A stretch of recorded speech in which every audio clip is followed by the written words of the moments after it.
Boa noite, meus irmãos. Boa noite, meus irmãos. Eu cumprimento a todos com a paz do Senhor, amém? Louvado seja Deus. Eu esqueci de avisar aqui, mas nós temos cantina após o culto, amém? Tem um feijão mexicano ali, abençoado. A gente está fazendo cantina durante esse mês todo, porque nós estamos em obra e o propósito da cantina é ajudar a gente na festa do mês que vem, amém? Para a gente não pesar o caixa da igreja, né?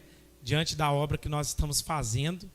Então a gente está fazendo cantina como meio de poder também servir a igreja por intermédio dessa cantina e a cantina poder gerar recursos para a gente fazer a nossa festa.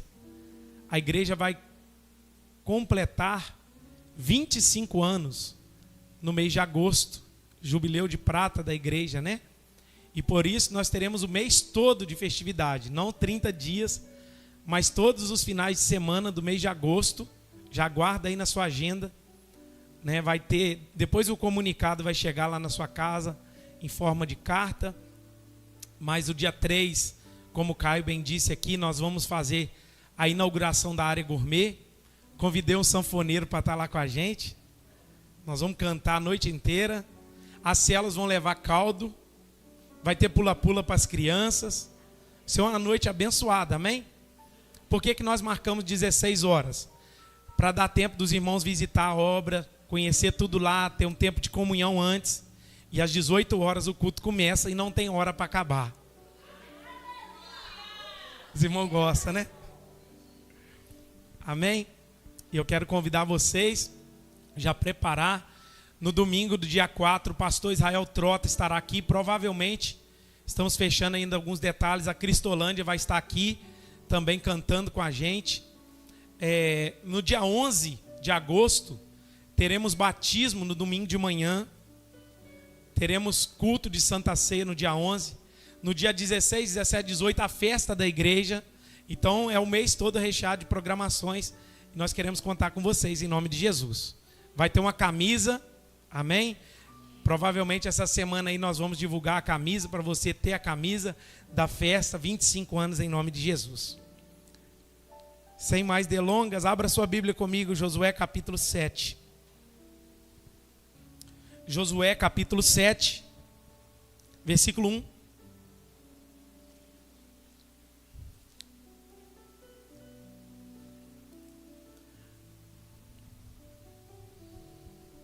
Eu quero falar nessa noite com vocês acerca do tema o pecado e as suas graves consequências. O pecado e suas graves consequências. Josué capítulo 7. Josué é o 6º livro da Bíblia, amém? Diz assim a palavra de Deus. Versículo 1. Prevaricaram os filhos de Israel nas coisas condenadas, porque Acã, filho de Carmi, filho de Zabdi, filho de Zera, da tribo de Judá, tomou das coisas condenadas. A ira do Senhor se acendeu contra os filhos de Israel. Pai, obrigado pela sua palavra. Fale conosco por intermédio dela. Que os corações e as mentes que aqui estejam voltados, rendidos ao Senhor. Que o Senhor me dê sabedoria, graça, intrepidez para transmitir a palavra do Senhor. Deus, o recado do Senhor aqui contido para os nossos corações. Revela a tua vontade e que o teu nome seja glorificado em nome de Jesus. Amém? Irmãos, nós estamos diante de um texto da palavra de Deus sobrenatural. Esse texto tem muito a nos ensinar.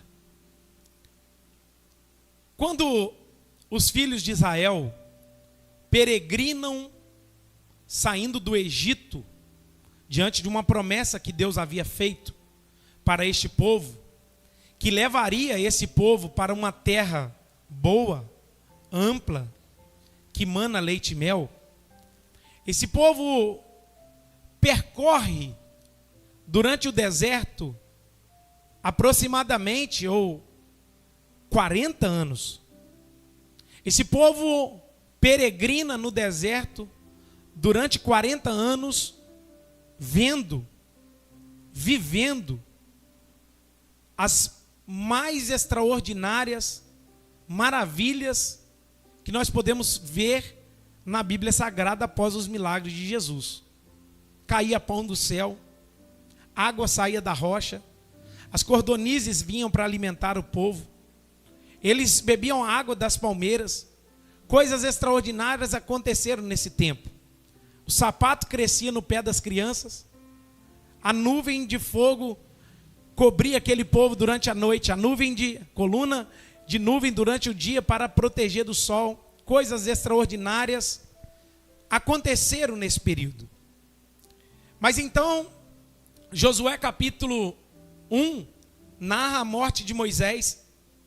Josué então precisa assumir o povo, direcionar o povo e levar o povo adiante, porque Deus havia prometido que esse povo herdaria uma terra boa, uma terra que Deus havia preparado para eles. Sabemos então que Josué avança, passa o Jordão. O pedido de Josué para o povo diante de Deus é: santificai-vos, porque amanhã o Senhor fará maravilhas no meio de vós. Assim acontece, eles passam. Mas para que eles viessem a possuir as terras, era necessário também esse povo edificar, ou na verdade avançar, destruir e conquistar algumas cidades. Todos nós conhecemos a história de Jericó, aonde o povo rodeia as muralhas de Jericó. Jericó era uma cidade fortificada. Quem olhasse para Jericó falava assim: é impossível destruir essa cidade. É impossível avançar e destruir essa cidade, porque ela possuía muralhas sobrenaturais e fortes. E diz a palavra de Deus que o povo vai rodear a cidade. E no momento certo, as trombetas tocam, o povo grita, as muralhas caem ao chão e eles avançam para a cidade. Eles possuem a cidade de Jericó, mas não a cidade de Jericó somente era necessário ser possuída. Diz a palavra de Deus que várias outras cidades eles iriam possuir para avançar e ganhar território. Por isso eles deviam avançar, guerrear, tomar a cidade dos inimigos e assim possuir a terra que Deus havia prometido ao seu povo.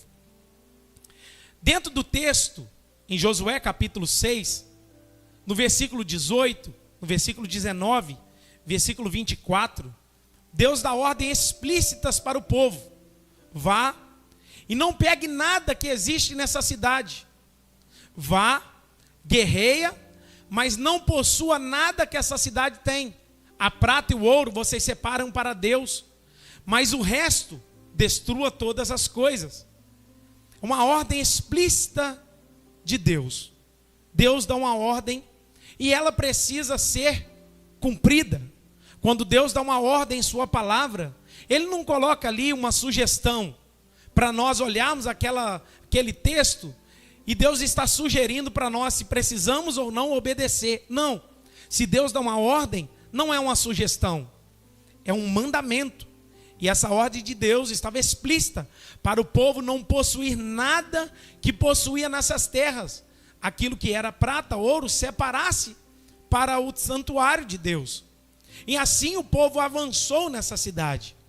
Só que o texto em que nós lemos, acontece um pecado gravíssimo de um homem que vai avançar na cidade de Ai.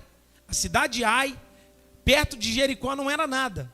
A cidade de Ai, perto de Jericó, aparentemente inofensiva. A cidade de Ai, perto de Jericó, aparentemente não causaria problema nenhum, porque era uma cidade pequena, poucos habitantes, e diz a Bíblia que esta cidade, ela era rapidamente, eles iriam destruir essa cidade. E assim, Deus dá ordem ao seu povo para ir, com 2.000 a 3.000 homens somente, avançar sobre essa cidade e destruir a cidade e acabar com tudo que havia na cidade e possuir a cidade. Mas nesse dia não foi isso que aconteceu. A palavra de Deus diz que o povo de Ai se levanta e bota o povo de Israel para correr. E diz a palavra do Senhor que eles feriram 36 homens. E ali eles são feridos, saem derrotados, envergonhados. E a Bíblia vai nos dizer que Josué, como líder do povo, vai orar ao Senhor e buscar a Deus e pedir a Deus: Deus, por que isso está nos acontecendo? A gente chega, rodeia Jericó, canta, toca a trombeta, dá o grito e a muralha cai ao chão. Mas quando a gente vai possuir uma cidade aparentemente inofensiva, que não causaria problema nenhum, a gente sai de lá envergonhado, corrido, e a gente perde homens nessa batalha. E assim Deus revela a Josué o que estava acontecendo. O que aconteceu nesse dia, pastor? Aconteceu que um homem, ao invadir uma dessas cidades, ele cobiça uma prata, ele cobiça o ouro, ele cobiça uma capa babilônica que estava no inimigo, ele traz tudo isso e guarda dentro da sua tenda. E diz a palavra do Senhor que ao esconder isso, o povo sai para guerrear. Por que eles vão perder a batalha? Porque tinha coisas condenadas no meio do povo. Por que Israel vai perder a batalha? Porque alguém aparentemente quebrou, desobedeceu uma ordem explícita de Deus no capítulo 6, no versículo 18, 19 e 24. O pecado é assim muitas das vezes. A gente acha que ele é inofensivo. A gente acha que não tem problema fazer uma coisa ou fazer outra. E a gente vai cometendo. E por que eu quero trazer essa noite, essa reflexão sobre o pecado e as suas graves consequências? É porque nós precisamos entender que pecado não é só aquilo que está escrito lá em Êxodo capítulo 20, que é os 10 mandamentos. Não matarás, não roubarás, não adulterarás, não dirá falso testemunho. E a gente olha esses pecados como aqueles pecados ou pecadões, pecados grandes, que a gente observa eles e fala assim: isso aqui eu não faço jamais. Então está lá, adulterar, eu não adultero nunca na minha vida. Mas passa uma mulher, ele olha com desejo impuro no seu coração, a Bíblia diz que ele já adulterou com ela. A Bíblia diz que não matarás no Antigo Testamento, mas Jesus ele diz: somente se você irá, ou ter raiva de alguém, ou se irá no seu coração com vontade de matar alguém, você já cometeu pecado. O que é pecado, pastor? Pecado é tudo aquilo que ofende a Deus. Pecado é tudo aquilo que transgride o mandamento explícito de Deus. Se está escrito não, é para não. Não é uma sugestão. Igual as pessoas dizem muitas das vezes, uma mentirinha não faz mal. Esse pecadinho não faz mal. Muitas das vezes, pecadinhos como esses têm destruído o povo de Deus. Pecados que parecem inofensivos. Pecados que muitas das vezes parecem não ter problemas. Mas se Deus estipulou, designou, não existe mais negociação. Para Deus é não. Pecado é pecado e não há negociação. Então esse homem chamado Acã, ele vai desejar aquilo que não é para desejar. Ele vai possuir e vai quebrar uma ordem explícita de Deus. E o que vai acontecer com o povo, pastor? As consequências chegam. Situação difícil, chega. O pecado é exposto. E quando o pecado é exposto, a ira de Deus se acende. E quando a ira de Deus se acende, o problema está já na porta. Por quê? Porque o pecado, ele muitas das vezes parece inofensivo. Coisas que nós fazemos, cometemos, que parece que vai prejudicar ninguém. E tem gente que ousa falar: isso que eu faço só prejudica a mim mesmo. A mim, a você, o Espírito Santo que habita em nós. Se nós entristecemos o Senhor, se nós entristecemos a pessoa do Espírito Santo, se nós estamos apagando a influência do Espírito Santo, tem algo grave no nosso cristianismo. E está um caminho aí para nós percorrermos. Qual? O caminho do arrependimento. O caminho de voltar a Deus. o caminho de pedir perdão ao Senhor. Diante desse texto, nós vamos aprender que uma hora ou outra, o Senhor descobre. Ou na verdade, o Senhor não descobre, o Senhor revela. Porque Ele está vendo todas as coisas. Diz a palavra de Deus que os olhos do Senhor estão sobre a terra. Eles procuram os fiéis da terra. Dentro desse texto a gente vai observar que o pecado, ele não só traz consequências pessoais. Dentro desse texto, a gente vai observar que uma nação inteira, ou um povo inteiro, é prejudicado pelo pecado de uma só pessoa. Lendo isso me trouxe muito temor, porque não existe pecados somente pessoais. Se você pertence à igreja de Deus, o pecado é de todos, se um está no pecado. O pecado não é só do pastor, o pecado é de todos. O pecado não é só do fulano, mas o pecado é de todos. E quando a gente olha esse texto, a gente observa que o pecado gera graves consequências em nossas vidas. Vamos observar a palavra de Deus. Verso 2. Enviando, pois, Josué de Jericó alguns homens de Ai, que está junto a Bet-Aven, ao oriente de Betel, falou-lhes dizendo: subi e espiai a terra. Subiram, pois, aqueles homens e espiaram Ai. E voltaram a Josué e lhe disseram: não suba todo o povo, subam uns 2 ou 3 mil homens, a ferir Ai. Não fatigueis ali todo o povo, porque são poucos os inimigos. Assim subiram lá do povo uns 3 mil homens, os quais fugiram diante dos homens de Ai. Os homens de Ai feriram deles uns 36, e aos outros perseguiram desde a porta até as pedreiras, e os derrotaram na descida, e o coração do povo se derreteu e se tornou como água. Olha que interessante, eles vão a Ai, eles dão uma olhada na cidade, e eles trazem um relatório. Não precisa mandar todo mundo não, que a gente destrói essa cidade rapidamente. Manda 2 ou 3 mil homens só, e quando a gente chegar lá, a gente vai destruir esse inimigo. O pecado, muitas das vezes, irmãos, a gente olha para ele e a gente fala assim: não é fácil vencer, é fácil destruir aquela cidade, vamos avançar com poucos homens. Mas eles não sabiam que o problema não era Ai, com 2, 3 mil homens. O problema estava do lado deles e eles não sabiam. Vou falar de novo. O problema desses homens aqui não era o inimigo que estava vindo de lá. O problema era coisas que estavam do lado de cá. Para você entender, o problema muitas das vezes não é o diabo, o problema é coisa que a gente faz. E a gente põe culpa no diabo. Muitas das culpas que a gente coloca no diabo é falta de arrependimento. Às vezes a gente fala assim: o diabo fez isso, o diabo fez aquilo. Você vai ver no fundo, é falta de arrependimento. O problema aqui não era Ai, não era 2 ou 3 mil homens, não era uma cidade fraca que aparentemente aos olhos deles, eles iam vencer. O problema estava no povo de Israel, que estava em pecado, desobedecendo a Deus.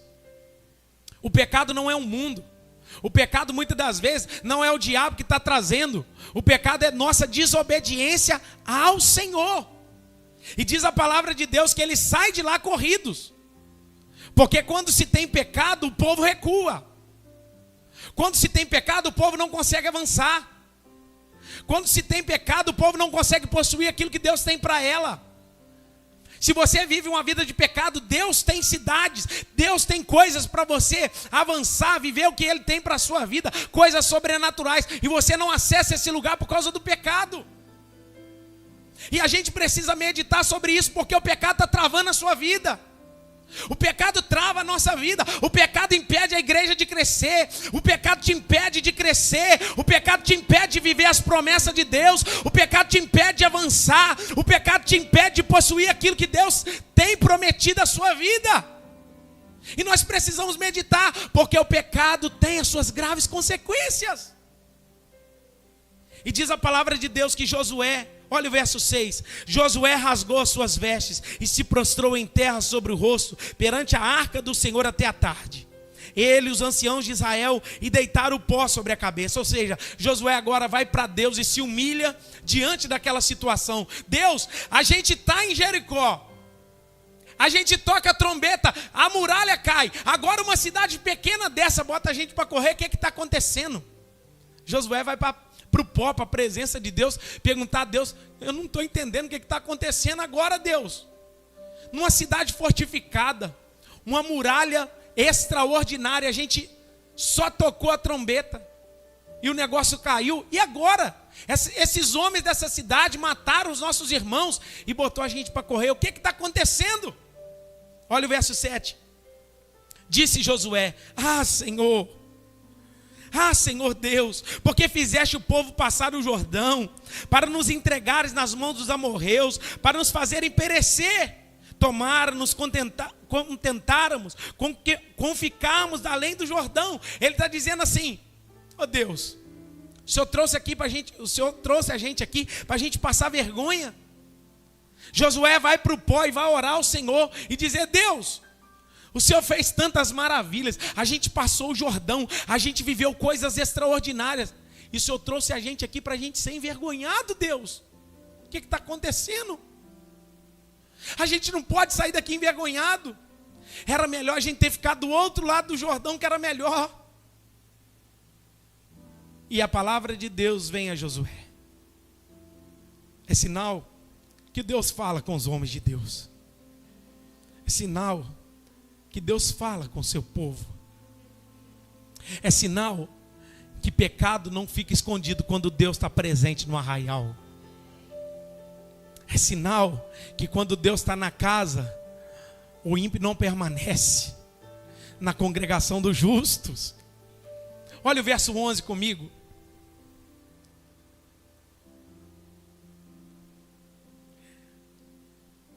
Israel pecou. Olha o texto. Israel pecou e violaram a minha aliança, aquilo que eu lhes ordenara, pois tomaram das coisas condenadas e furtaram e dissimularam, até debaixo da sua bagagem puseram. Sabe o que Deus está fazendo agora? Revelando o oculto, o profundo, o escondido do pecado do povo. Pensa você que você vai viver uma vida de pecado, seu pecado não vai ser achado, não?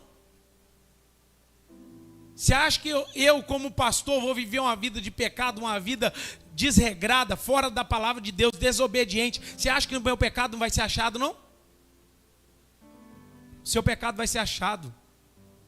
O pecado jaz à porta. Basta você dominá-lo.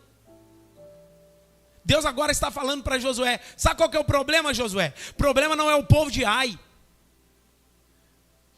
O problema não são aquele povo que são fracos, não.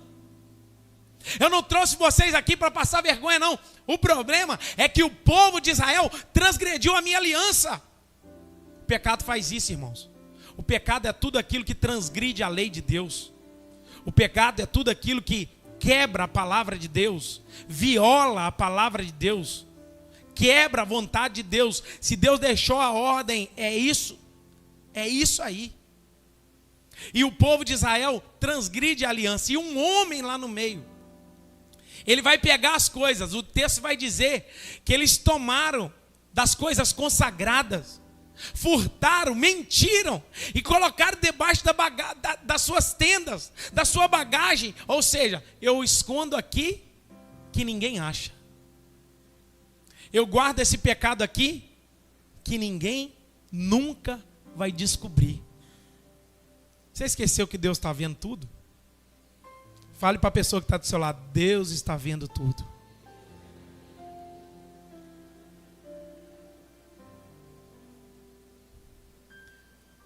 E eles estão dizendo aí que Deus não envergonha ninguém. Eles estão falando aí que Deus não expõe ninguém. Por que Deus não expõe se Ele agora está revelando o pecado e dizendo que tem coisa errada no meio do povo?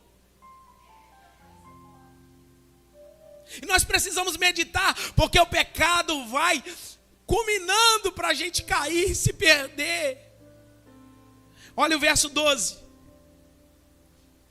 Por isso, os filhos de Israel não puderam subsistir perante os seus inimigos. Olha o que o pecado causa.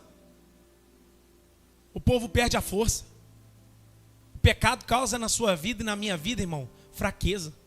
A gente não pode subsistir ao inimigo. Com a vida de pecado não tem ninguém que aguente. Você fala para a pessoa assim: ora, meu irmão, eu estou fraco. Vai na igreja, meu irmão, eu estou fraco. Faz um jejum, meu irmão, eu estou fraco. Com a vida de pecado ninguém subsiste. Por isso os filhos de Israel não puderam subsistir perante os inimigos. Olha o texto: viraram as costas diante dos seus inimigos, porquanto estão amaldiçoados. Não serei mais convosco. O que o pecado causa? O afastamento de Deus. Isaías 59, a Bíblia vai dizer, meus irmãos, que as nossas iniquidades fazem separação entre nós e o nosso Deus, e o nosso pecado impede o seu rosto, os seus ouvidos que nos ouça.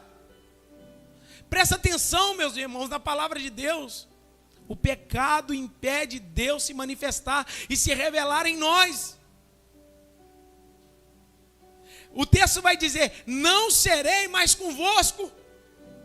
Você quer uma coisa que afasta Deus da igreja? O pecado na igreja. Você quer uma coisa que afasta Deus da sua vida? O pecado na sua vida afasta a presença do Espírito Santo de você. Sabe por que você fica fraco? Sabe por que você não tem prazer nas coisas de Deus? Sabe por que você não tem prazer na lei de Deus? Sabe por quê? Por causa do pecado. E o texto vai dizer: não serei mais convosco. Mas pastor, a gente está no tempo da graça. É claro que a gente pode fazer os nossos pecadinhos. É claro que a gente pode viver a nossa vida à la vontade. É claro que a gente pode viver mais ou menos. Mentira. Por que Ananias e Safira vai morrer ao mentir pelo Espírito Santo?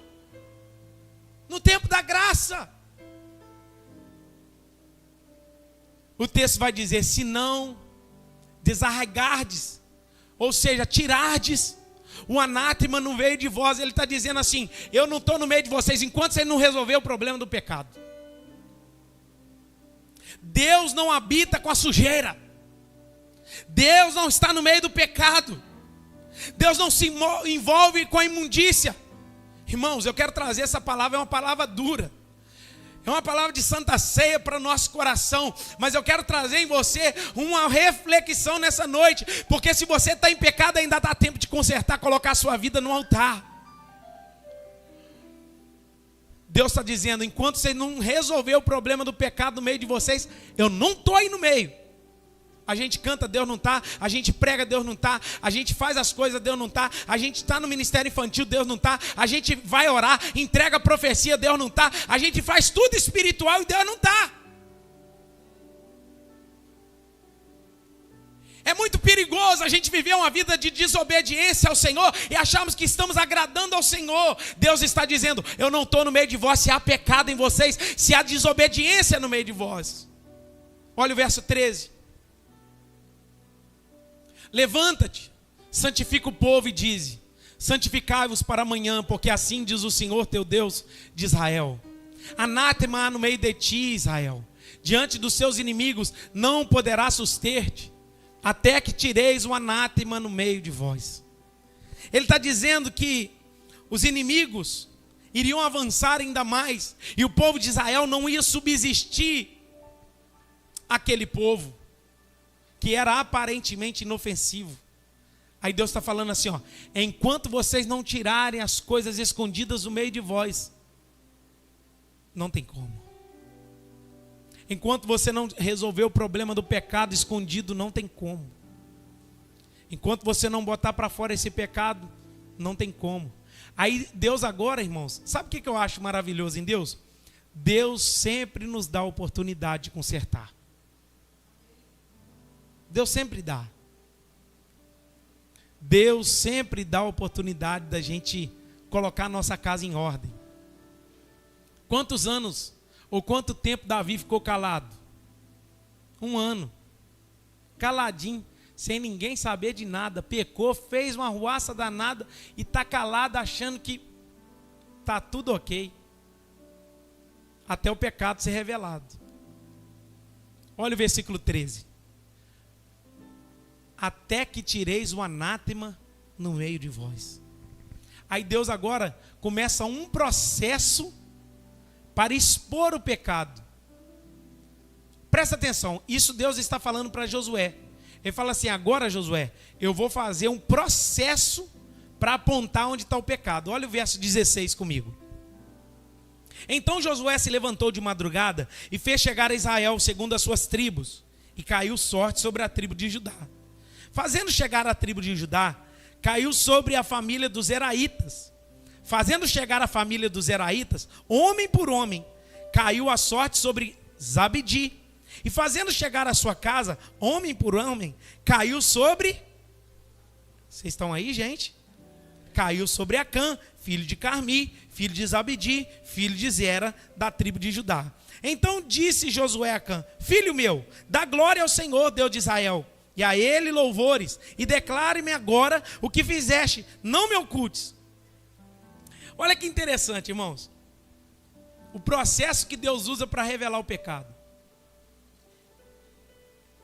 Deus fala assim: eu vou revelar para vocês onde está o pecado. Olha que interessante. Como é que Deus faz? Chama o povo, põe as tribos, 12 tribos na frente. Eu vou apontar para você, o pecado está na tribo de quem? Aí eles tiram a sorte, cai na tribo de Judá. Aí as 11 tribos foram embora. O problema não é com eles, o problema é aqui, na tribo de Judá. Presta atenção, Deus está dando ou não está dando oportunidade para o cara falar assim antes de dizer: oh, eu pequei, foi eu que assumi, não precisa tirar sorte mais não, que eu pequei coisa errada. Porque Deus vai dando chance, Deus vai estendendo, Deus é benevolente, Deus é longânimo. Aí cai, o texto diz que caiu na tribo de Judá, e o texto vai nos dizer que cai no pai do cara. Agora ele fala assim: cadê os seus filhos? Apresenta todos os filhos. Gente, será que o cara não sabia que ele estava escondendo as coisas? Vai expondo. Agora passa todos os filhos, tira a sorte, separou e caiu no Acã. Acã, o que está acontecendo? É você. Para que isso? Será que é para envergonhar? Será que é para Deus expor? Você acha que Deus não é um Deus misericordioso que expõe? Mas Ele nos permite primeiramente assumirmos os nossos erros e as nossas falhas. O cara deixou ir até a última instância, irmãos.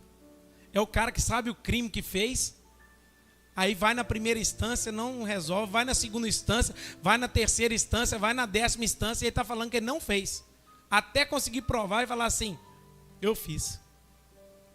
A forma que Deus usa para peneirar situações e expor o pecado. Agora olha comigo o verso 21.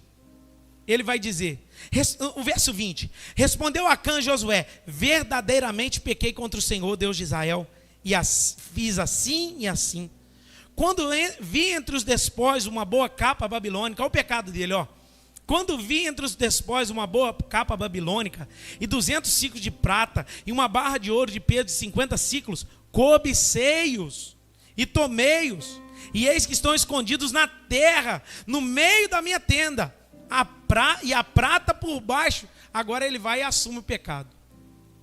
Quando eu vi, o que está acontecendo? Josué pergunta. Ele falou assim: não, sou eu. Já viu aquela carinha de cão arrependido? Sou eu.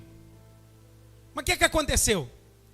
Ah, você sabe, né, Josué? A gente precisa do ouro, da prata, né? Eu olhei a capa babilônica, ela é charmosa, bonita, me chamou a atenção. Eu olhei para aquilo, me seduziu. Eu cobicei, a palavra que diz cobicei. Você já reparou que o pecado começa na cobiça?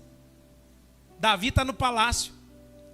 1 Samuel, 2 Samuel capítulo 11. Era tempo dos reis irem para a guerra. O que Davi está fazendo? No palácio, andando de boa à toa.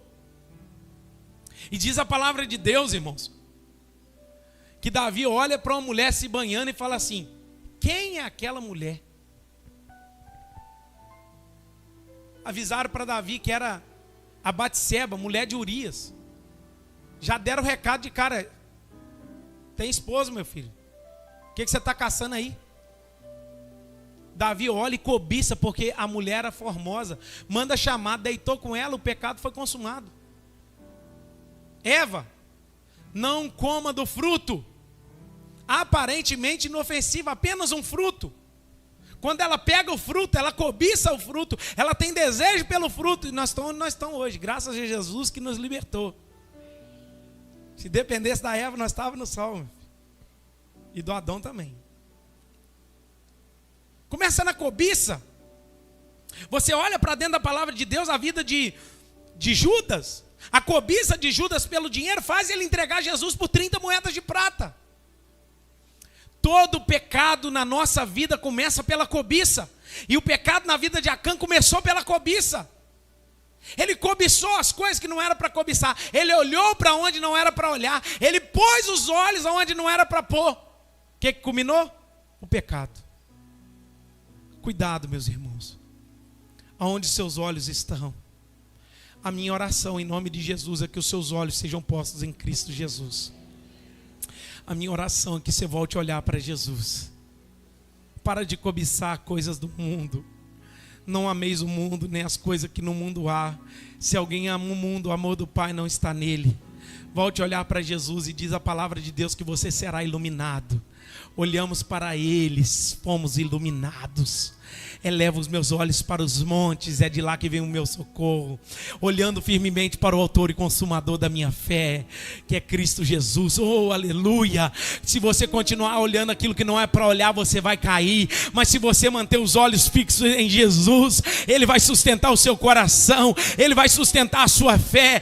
Asaf olhou para o pecado do mundo, olhou para as coisas do mundo, ele quase caiu, mas o Senhor ainda o sustentou. Quando ele entrou no santuário, ele viu o final de todas as coisas. Cuidado com a cobiça, porque o pecado na vida de Acã começou aparentemente inofensivo e trouxe desgraça, ruína em todo Israel. E sabe o que acontece com Acã? O pecado não brinca, irmãos. Você está achando que o pecado brinca? Você pode até brincar com o pecado, mas o pecado não brinca. Jovens, irmãos e irmãs, olha aqui para o pastor, de coração, eu amo vocês. Não se brinca com o pecado. Quando você demole, ele vai te dar uma rasteira e você não consegue mais levantar. Olha o 25, e aqui eu encerro, expondo o texto. Disse Josué: por que nos conturbaste? O Senhor hoje te conturbará. E todo Israel o apedrejou. E depois de apedrejá-los, queimou-os. E levantaram sobre ele um montão de pedras, que permanece até o dia de hoje. Assim, o Senhor apagou o furor da sua ira. Pelo aquele lugar se chama Vale de Acor até o dia de hoje. O que valeu a capa? O que valeu o ouro? O que valeu a prata? Se o resto da vida desse cara foi morto, amontoado sobre as pedras. Irmãos, em nome de Jesus, eu falo isso com muito temor no meu coração. Não brinque com o pecado. Dói o coração da gente quando a gente vê cristãos brincando com o pecado, achando que consegue dominar o pecado, dando brechas, legalidades. Não brinque, meus irmãos. Esse homem morreu apedrejado. E sabe qual que é o problema? Junto com a sua família e tudo que ele possuía. O que é isso? O pecado traz consequências dentro da sua casa também. Irmãos, eu vou falar de coração. Acordei pela madrugada um dia. Madrugada não, tem vezes que a gente acorda assim. Era 1h da manhã, eu acordei. E eu senti assim, Deus está me chamando para orar. Não consegui mais dormir. Sabe quando você desperta e não consegue mais dormir? E aí eu levantei, fui para a sala orar, coloquei uma música. E ali eu comecei a orar. Aí eu comecei a guerrear. E eu senti uma presença maligna ali, muito forte na minha oração. E eu comecei a ter temor. Porque na minha oração de madrugada, eu vi que o inimigo estava se opondo à minha oração. E eu comecei, dentro da minha casa, o Senhor começou a gerar temor no meu coração, sabe por quê? Quem daqui pode levantar a mão e falar assim: eu sou forte contra o diabo? O Senhor começou a gerar temor no meu coração, porque se o diabo levantar contra os meus filhos, eu estou ferrado, irmãos. Se o diabo tocar em alguém da minha casa, eu estou perdido, irmãos. E o Senhor começou a gerar temor no meu coração, como se Ele dissesse assim: não brinque com as coisas de Deus. Não brinque com o pecado. Com o pecado não há negociação. Ou é não, ou é não. E a gente vai brincando, a gente dá corda. É uma curtida aqui, é uma mensagem ali, é um olhar aqui, uma curtida ali, é uma coisa aqui, que parecem ser inofensivas, daqui a pouco você caiu.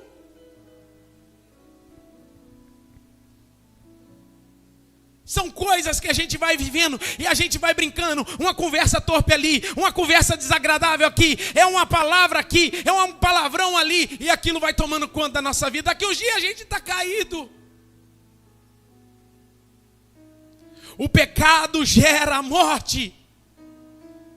Mas Jesus está nessa casa nessa noite. Ele está pronto a te perdoar se você entender que essa palavra é para o seu coração. Ele quer gerar vida sobre a sua alma. Esse texto me traz temor no coração, porque eu quero aplicar ele agora para a sua vida. Qual a aplicação, pastor? Número 1, o pecado de Acã nos mostra que não existem pecados particulares. Fala comigo, não existem pecados particulares. Sabe por quê, meus irmãos? Porque o meu pecado é o pecado de todos. Olha que interessante, por que Deus permitiu Israel perder a guerra? Por que Deus permitiu Israel perder a batalha? Por causa do pecado de um homem. Era para ter exposto o pecado dele e ter matado ele já. Não, Deus permitiu todos perderem. Pais, cuidado com a sua família. Jovens, cuidado com a vida de pecado. Obreiros e líderes da casa do Senhor, quem sobe neste altar, cuidado com a vida de pecado, porque um pecado aqui contamina toda a igreja lá. Um pecado seu contamina os seus filhos, influencia os filhos. Brechas e ilegalidades que você vai dando. Irmãos, essa palavra precisa gerar temor no nosso coração. Nós não podemos brincar com o pecado. Porque coisas que a gente vive com o pecado aqui, vai influenciar aí. Pensa num espírito maligno sobre a vida de um pastor no pecado, influencia a igreja toda. De quem sobe no púlpito para pregar. Se tem coisas que ainda não foram resolvidas no seu coração, pede um tempo, vai para o pó, vai para o joelho, mas não assuma função na igreja. É uma palavra dura, irmão, mas eu amo vocês. Número 2. O pecado traz derrota para todos, e não somente para quem comete. O pecado traz derrota para todos, e não para aqueles que o cometem. Pensa, num homem que caiu em pecado, a casa dele é prejudicada, sim ou não? Uma casa que está sendo destruída, a família que está sendo destruída, situações que estão acontecendo na vida de um homem, prejudica a família toda, sim ou não? Você está de brincadeira, você está maluco se você brincar com o pecado. 3, o pecado nos torna fracos e impotentes perto do inimigo. E isso produz morte espiritual. Por que Israel saiu fugido, corrido, de uma cidade que aparentemente tinha 2.000, 3.000 pessoas?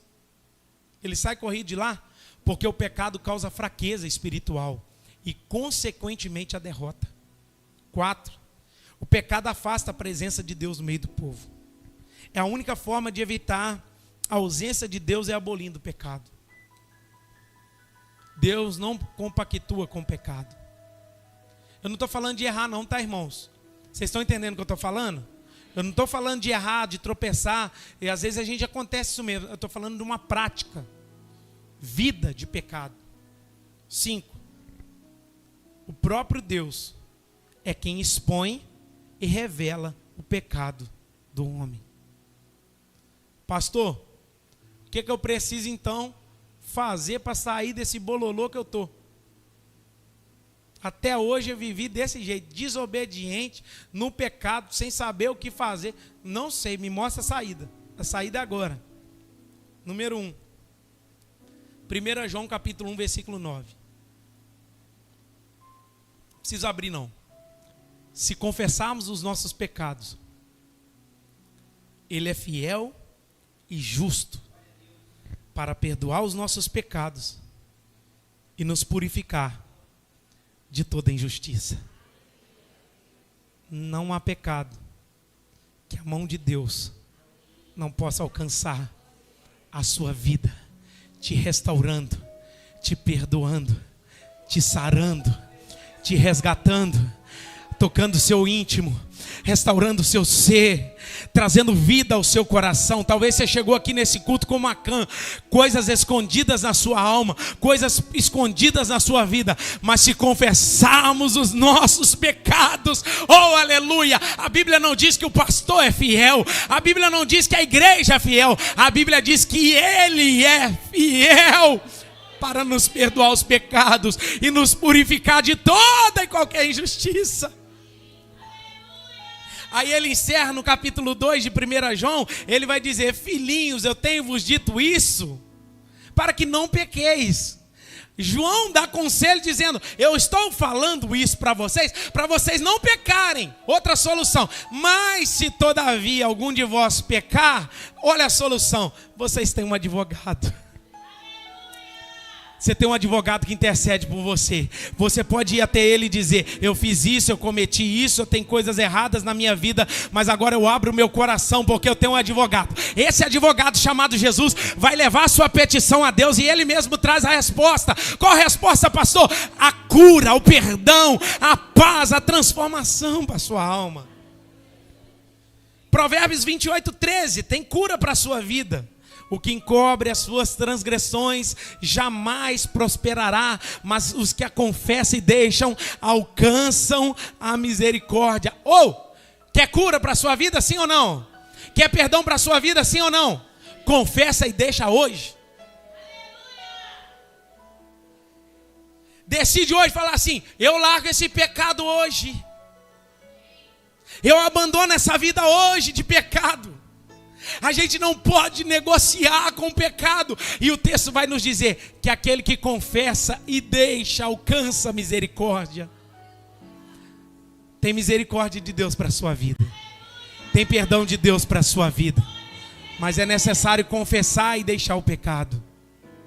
Outra cura, Salmo 32, abrir o coração.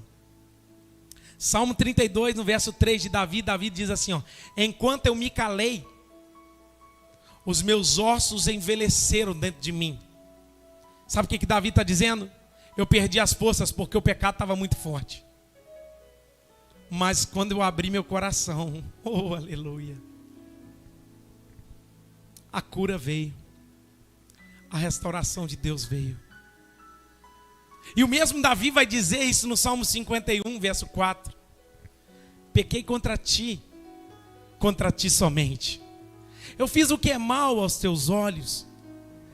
Oh meu Pai, purifica-me com hisopo e ficarei limpo. Purifica-me e eu me tornarei mais branco do que a neve. Sabe qual que é o caminho para a restauração? Para a gente trazer Deus de volta, ou para você trazer Deus de volta para a sua vida? Você colocar no ponto aonde você está fora do eixo. Aonde você está fora do prumo divino, né, Tati?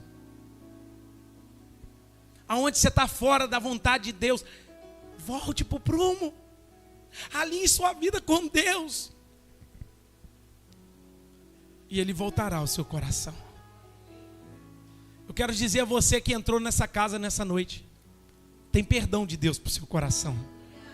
É uma palavra dura? É sim. É uma palavra que mexe com as nossas estruturas. Eu fiquei muito temeroso em pregar essa palavra. que mexe com a gente, sim ou não?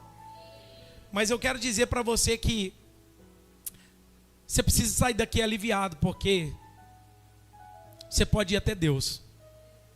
Você tem um advogado, um Senhor que perdoa, está a fim de te encontrar nessa noite.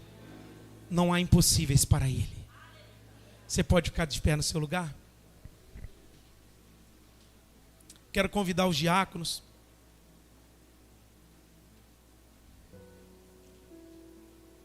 Tem perdão de Deus para a sua vida. Quero convidar o louvor também.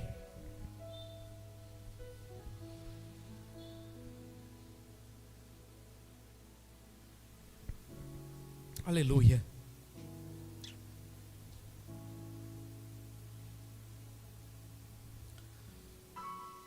Irmãos, chegou um momento muito especial da ceia do Senhor.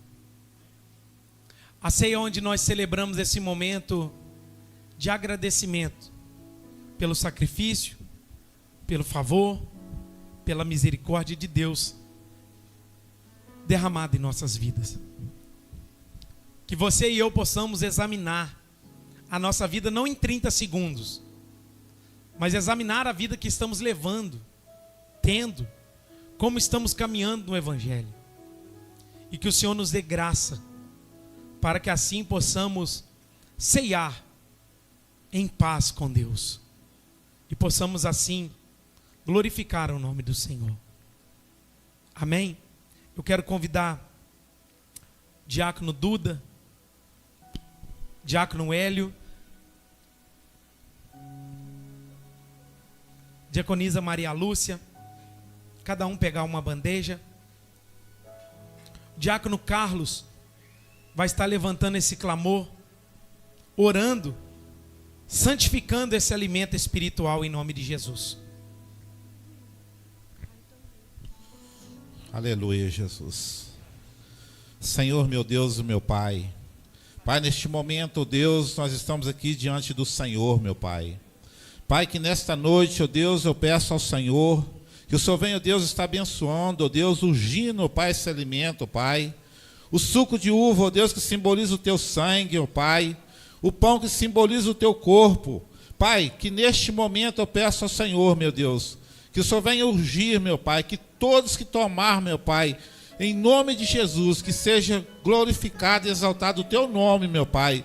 E que o Senhor, meu Pai, possa estar abençoando cada um, meu Deus, que estiver, meu Pai, em nome de Jesus, tomando a ceia do Senhor neste momento, ó Deus. Pai, eu entrego tudo nas tuas mãos, ó Pai, e peço ao Senhor, meu Deus, que o Senhor venha cada dia, Senhor, nos capacitar na tua presença. Que cada dia, ó Deus, o Senhor venha estar nos abençoando e nos fortalecendo, ó Deus, em nome de Jesus. É isso que eu peço ao Senhor, em nome de Jesus.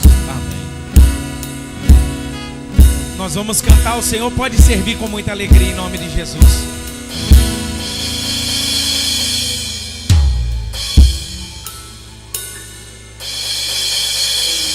Um plano para salvar, um pacto para selar, silêncio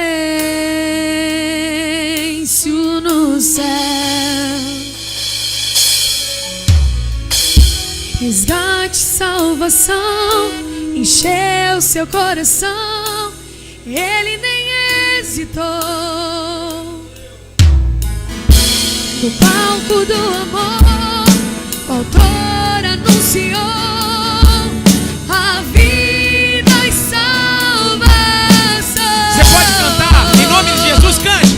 Tudo o que ele fez foi obedecer o plano que Deus escreveu.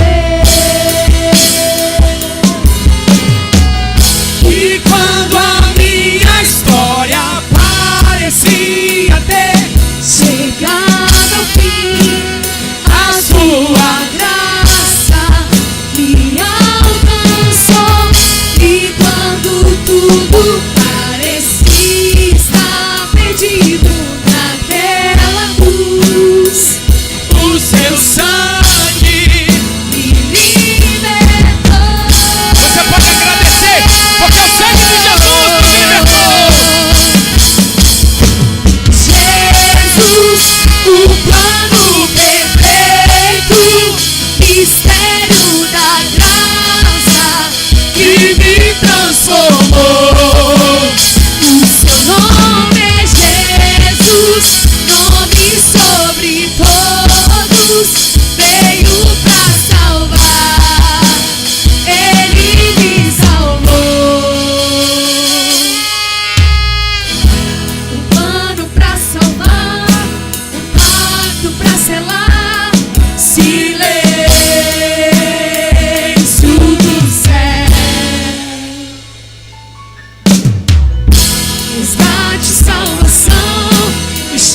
Louvado seja o nome do Senhor.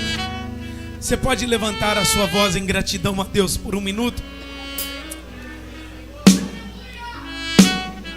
Era para nós termos sido apedrejados, como Acã foi.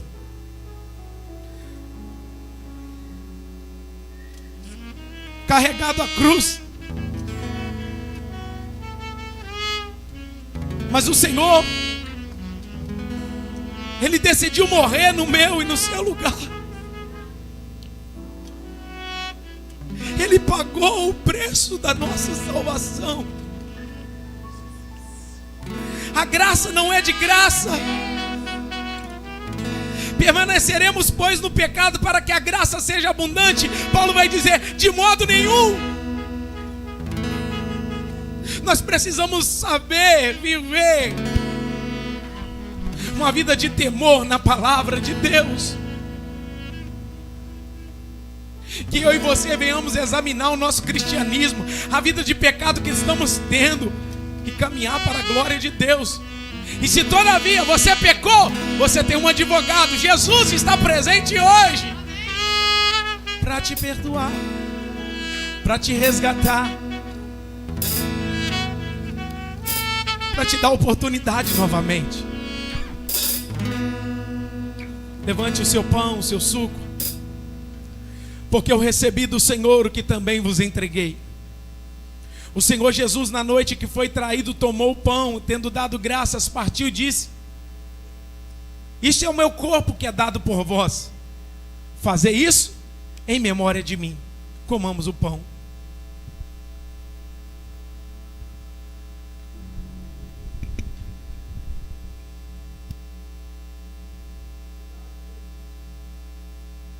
Louvado seja o teu nome.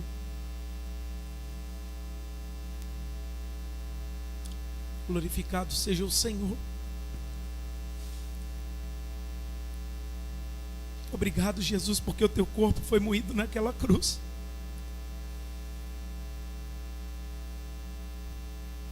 Por semelhante modo, depois de haver ceado, tomou também o cálice, dizendo: este cálice é a nova aliança no meu sangue.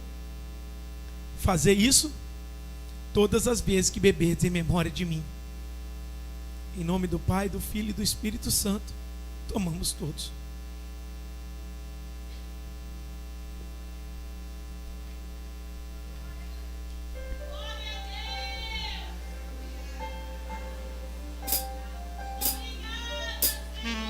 Você que está sentado, fique de pé.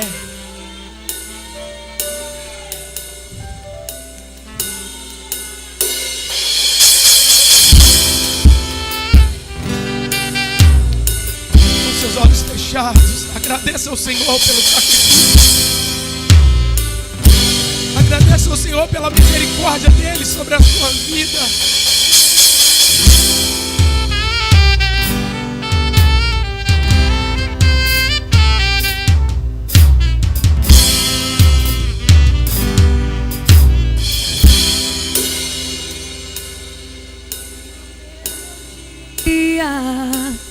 Ele me encontrou,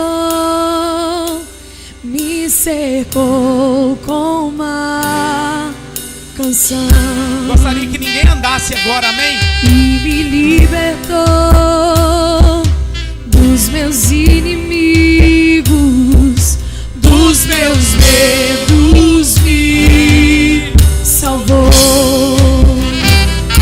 Eu não sou mais escravo do medo. O Senhor está aqui, aleluia! Eu sou. Levante as suas mãos, levante as suas mãos bem alto e cante ao Senhor. Eu não sou mais escravo do medo. Eu sou filho de Deus.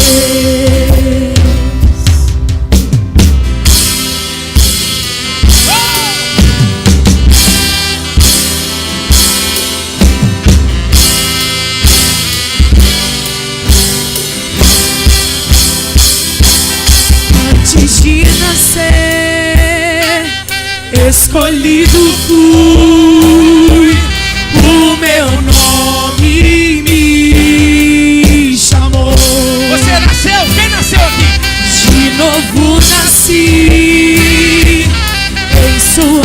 família, o seu sangue me comprou.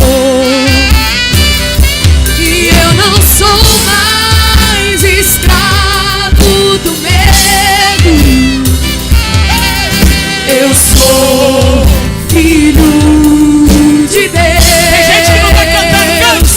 Eu não sou mais escravo do medo, eu sou filho de Deus. Eu não sou mais escravo do medo. Tem uma nuvem de glória aqui chegando. Eu sou filho de Deus.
Deus.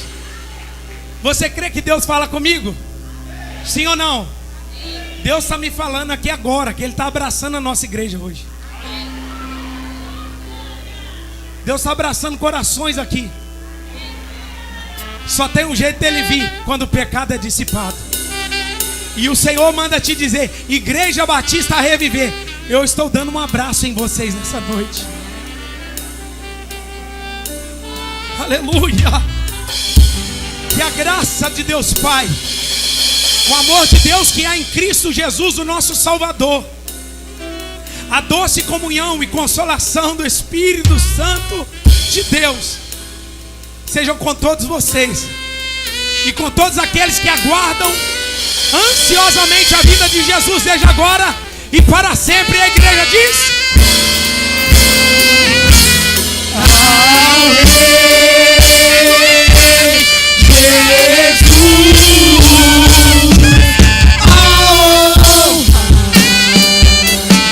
a glória,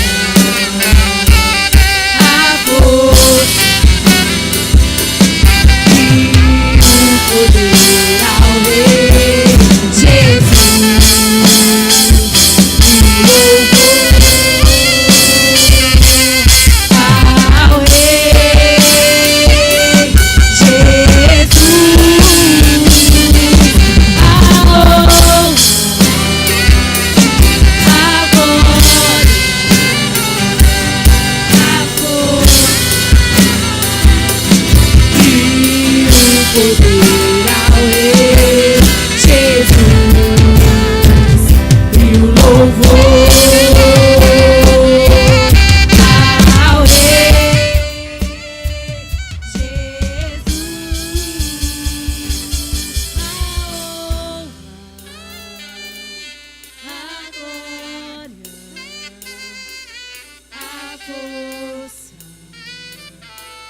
E o poder ao Rei Jesus.